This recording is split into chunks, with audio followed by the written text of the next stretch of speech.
നമ്മുടെ രേവതിയുടെ അമ്മ ആള് കൊള്ളാം. സച്ചിയെടുത്ത് വീട്ടിൻ്റെ ഉള്ളിൽ കയറണ്ട, പുറത്ത് വന്ന് കണ്ടിട്ട് പോയിക്കോട്ടെ എന്ന്. പുള്ളിക്കാരൻ ആകെ വിശന്ന് പാവം വയറൊക്കെ ഇങ്ങനെ കാളിയിട്ട് രേവതി എടുത്ത് വല്ല ഭക്ഷണം വീട്ടിലുണ്ടോ എന്ന് ചോദിക്കുമ്പോൾ രേവതി പറയുന്നുണ്ട് ഇങ്ങോട്ട് പോരെ ചേട്ടാന്ന്. ആ സ്നേഹത്തിൽ രേവതി മാർക്കറ്റിൽ പോയിട്ട് ഒരാളുടെ നീളത്തിലുള്ള വലിയൊരു ചൂരയാണെന്നാ തോന്നുന്നു നിങ്ങൾക്ക് അറിയാൻ കടിയിട്ടൊന്ന് കമന്റ് ചെയ്തോളൂ. അപ്പോൾ ആ മീനും മേടിച്ച് കൊണ്ടുവരുമ്പോൾ ലക്ഷ്മിയേച്ചി ഇത് കണ്ടോണ്ടിരിക്കുക.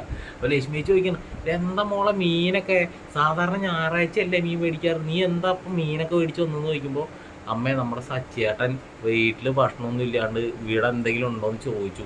അപ്പം ഞാൻ അങ്ങോട്ട് പോന്നോളാൻ പറഞ്ഞു എന്ന് പറയുമ്പോൾ പുള്ളിക്കാരിക്ക് അങ്ങോട്ട് തീരെ പറ്റണില്ല. നീ എന്ത് മണ്ടത്തരാണ് പറയണത്?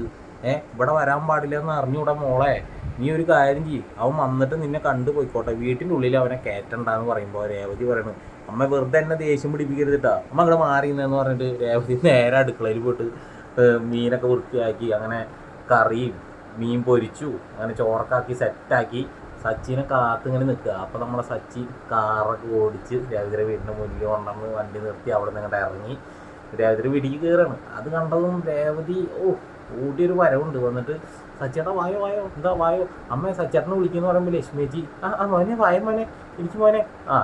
അങ്ങനെ സച്ചിൻ്റെ നിലത്ത് പായൊക്കെ വിരിച്ച് സച്ചിക്ക് ചോറും മീൻ പൊരിച്ചതും മീൻ കറിയൊക്കെ കൂട്ടിയിട്ട് കൊടുക്കുകയാണ്. അപ്പോൾ നമ്മുടെ ദേവൂട്ടിയും അനിയനും ഉണ്ടല്ലോ, ആങ്ങളെ ഉണ്ടല്ലോ, അപ്പോൾ അവരൊക്കെ ഇരിക്കുന്നുണ്ട്. അപ്പോൾ നിങ്ങളെന്താ ഭക്ഷണം ഒന്നും കഴിക്കില്ല ചോദിക്കുമ്പോൾ ഇല്ല ഞങ്ങൾ പിന്നെ കഴിച്ചോളാം.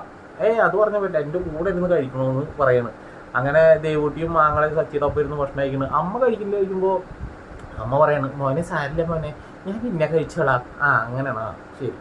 അങ്ങനെ സച്ചി ഭക്ഷണം കഴിക്കുമ്പോൾ പറയുന്നു രേവതി നീ പൊരിച്ച മീൻ വറുത്തന്നെ മണം അവിടുന്ന് വരുമ്പോൾ തന്നെ അടിക്കണുണ്ടായിരുന്നു. അപ്പോൾ അങ്ങനെ സോപ്പൊക്കെ ഇടുന്നുണ്ട്, കാരണം സച്ചിക്ക് രേവതിയോടുള്ള എത്ര സ്നേഹം ഉണ്ടെന്ന് നമുക്കൊക്കെ അറിയാലോ. അങ്ങനെ സച്ചി ആ ഭക്ഷണമൊക്കെ കഴിച്ച് കഴിഞ്ഞിട്ട് എണീറ്റിട്ട് കൈയൊക്കെ കഴുകി ഫോണ് കാണാമല്ലോ പുള്ളിക്കാരൻ്റെ. അപ്പോൾ ലക്ഷ്മിച്ചർ വിചാരം സച്ചി ഭക്ഷണം കഴിച്ചിട്ടെങ്കിൽ എങ്ങനെയും പോകുന്നുള്ള വിചാരത്തില്ല, എൻ്റെ ഫോണ് കാണാമല്ലോ രേവതി.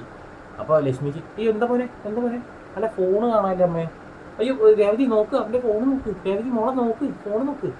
അപ്പോൾ സച്ചി ഇങ്ങനെ നോക്കുന്നുണ്ട്. അമ്മ എന്തിനാ ടെൻഷൻ അടിക്കണത്, ഫോണ് എൻ്റെ കയ്യിലുണ്ട്. അമ്മ അല്ല മോന് പോകണ്ടേ, പോയിട്ട് ഓട്ടം ഉണ്ടാവില്ലേ? എനിക്ക് ഓട്ടമൊന്നും ഉണ്ടാവില്ല അമ്മ, ഞാൻ കോള് വരുമ്പോൾ മാത്രമേ പോവുള്ളൂ.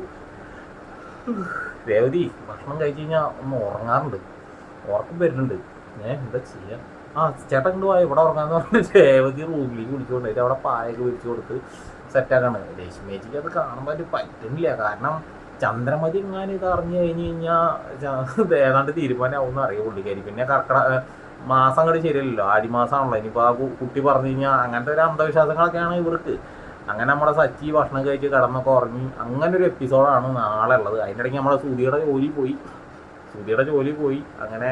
അപ്പോൾ നിങ്ങൾക്ക് വീഡിയോ ഇഷ്ടമായിരുന്നെങ്കിൽ ഒന്ന് ലൈക്ക് അടിച്ച് സബ്സ്ക്രൈബ് ചെയ്തൊന്ന് സപ്പോർട്ട് ചെയ്യും. ഓക്കെ, നമുക്ക് ചെമ്മനീർ പൂവ് ഇഷ്ടമായതുകൊണ്ടാണ് കേട്ടോ നമ്മൾ ആ വീഡിയോ സീരിയൽ ചെയ്യുന്നത്. ഓക്കെ.